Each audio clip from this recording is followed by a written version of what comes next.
Halo sahabat PSA kita, berjumpa kembali dan kali ini kita akan belajar bersama dengan topik 15 kebiasaan yang keren untuk membangun disiplin diri. Yuk, let's check it out.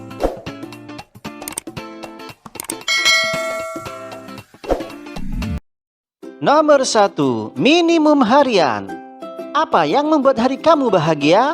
Pada hari tertentu, apa yang harus kamu capai sebelum kamu merasa puas atau bahagia?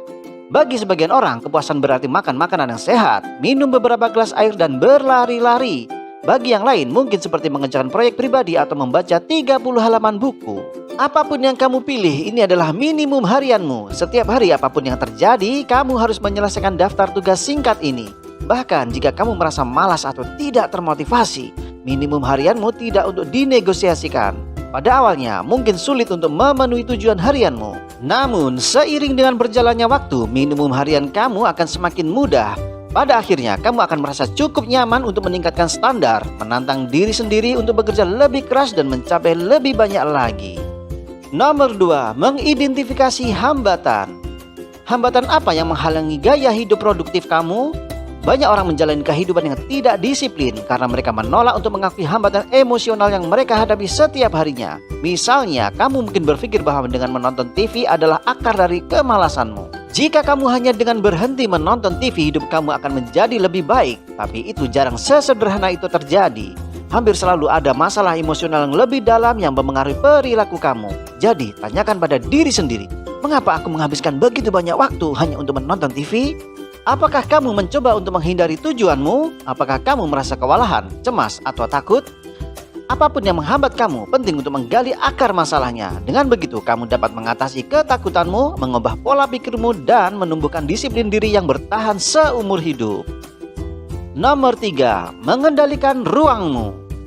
Lingkungan yang tidak teratur mengarah kepada gaya hidup yang tidak teratur. Sementara kekacauan dikaitkan dengan sifat berpikir bebas seperti kreativitas. Jauh lebih mudah untuk menjadi produktif di ruang yang bersih dan terorganisir.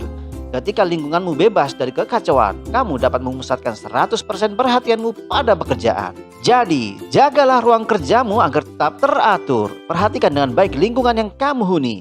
Mulai sekarang, ruang kamu harus mencerminkan orang seperti apa yang kamu inginkan. Nomor 4, ukurlah kesuksesan kamu. Banyak orang meninggalkan kebiasaan baru ketika mereka merasa tidak membuat kemajuan yang cukup.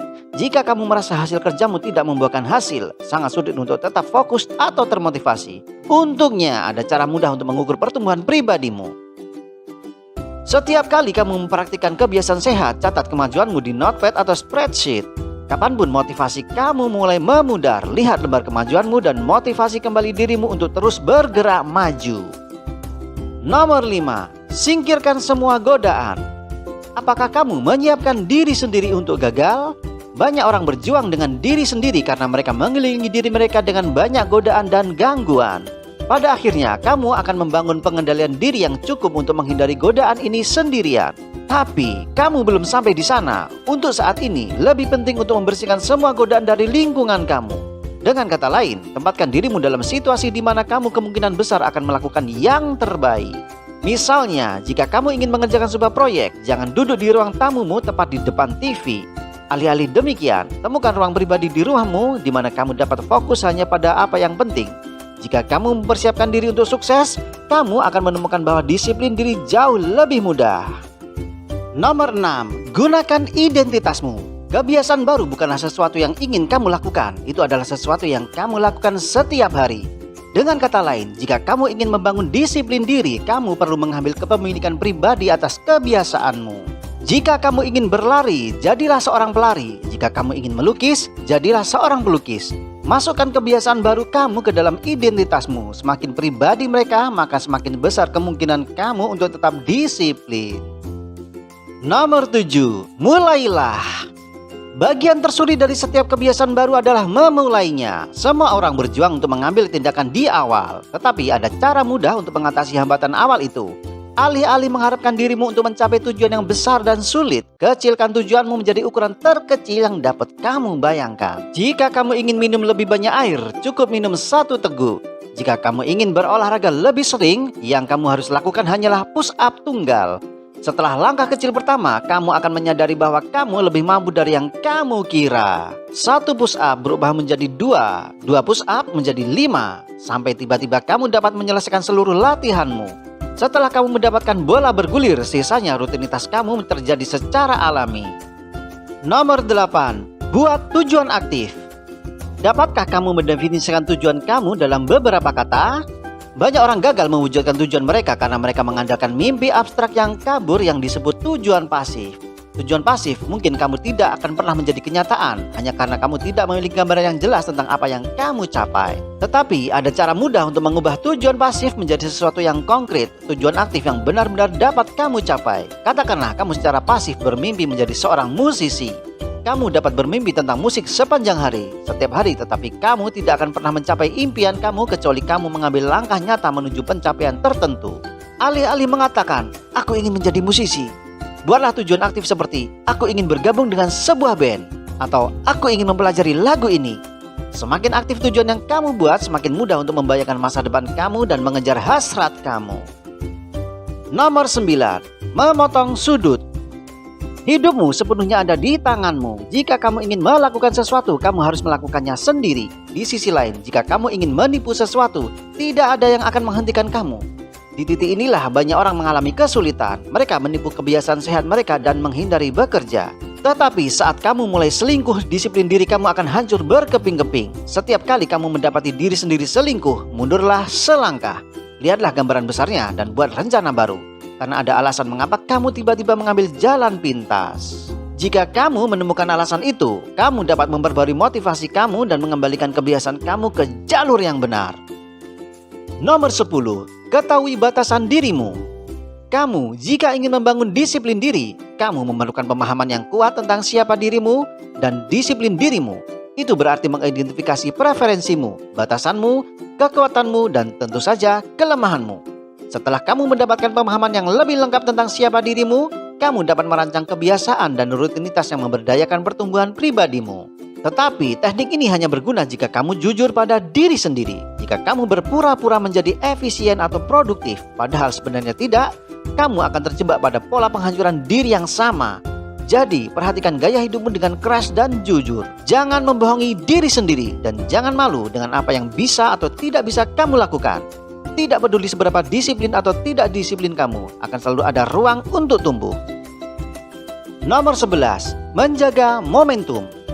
Jika kamu mencoba membangun kebiasaan baru, momentum adalah teman terbaikmu.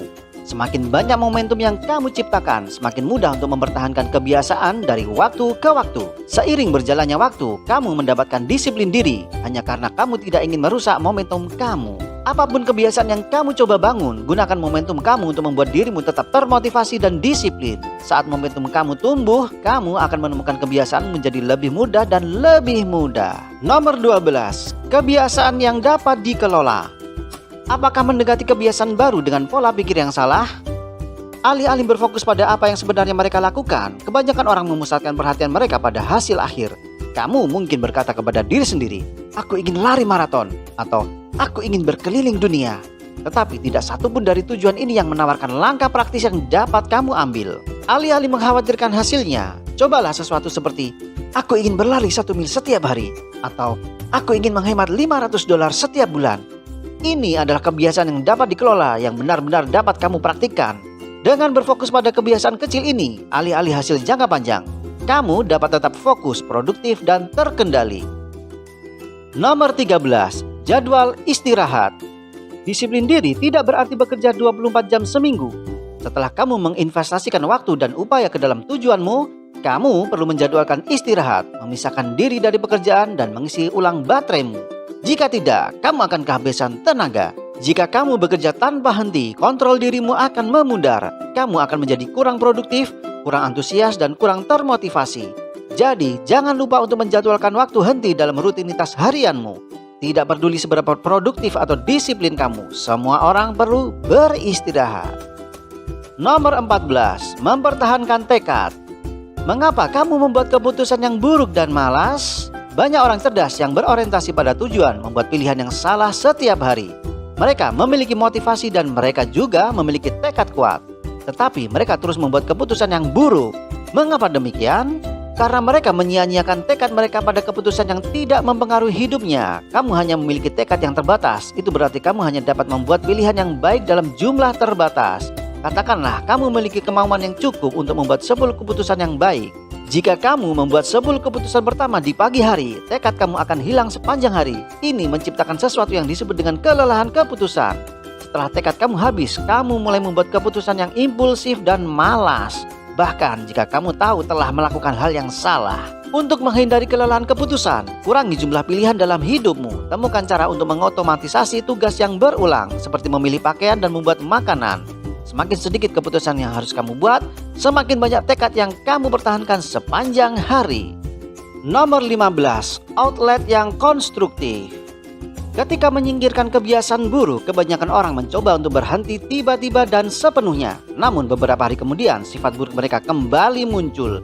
Jika kamu mencoba membangun kebiasaan yang lebih sehat, kamu tidak perlu membuang semua kebiasaan buruk dari hidupmu. Berhenti dari makan daging ayam dingin hampir selalu menjadi bumerang yang mengarah kepada rebound dan hilangnya kontrol diri.